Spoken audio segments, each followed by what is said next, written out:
Assalamualaikum warahmatullahi wabarakatuh. Halo, perkenalkan namaku Danisa Triwardani Agnia dari absen 7. Di sini saya akan menjelaskan tentang fikih bersuci. Yang pertama ada toharoh. Toharoh menurut bahasa berarti bersuci, sedangkan menurut istilah atau terminologi bermakna menghilangkan hadas dan najis. Dengan demikian, toharoh adalah bersih dan suci dari segala hadas dan najis, atau dengan kata lain membersihkan dan mensucikan diri dari segala hadas dan najis yang dapat menghalangi pelaksanaan ibadah seperti sholat atau ibadah lainnya.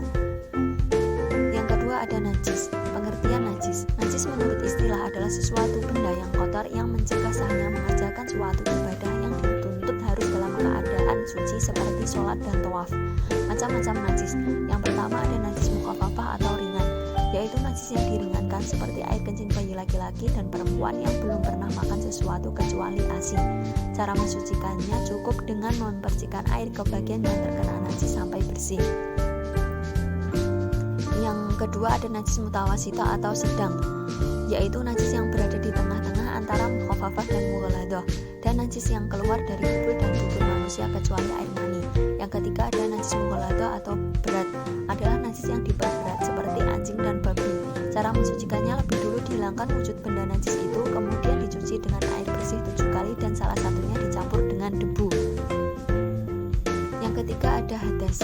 Pengertian hadas. Arti kata hadas menurut bahasa adalah sesuai peristiwa atau juga dapat diartikan kotoran atau tidak suci. Hadas menurut istilah ialah keadaan tidak suci bagi seorang muslim menjadikannya tidak sah dalam melakukan ibadah tertentu. Macam-macam hadas. Yang pertama ada hadas kecil. Hadas kecil adalah hadas yang cara mensucikannya dengan berwudu dan apabila tidak ada air maka diganti dengan tayamum. Yang kedua ada hadas besar. Hadas besar adalah keadaan tidak suci pada diri seorang muslim karena sebab-sebab tertentu. Cara mensucikannya adalah dengan cara mandi besar. Apabila berhalangan untuk mandi menggunakan air maka bisa diganti dengan tayamum.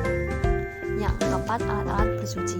Alat-alat yang dipergunakan dalam toharoh terdiri dari 2 macam, yaitu air dan bukan air.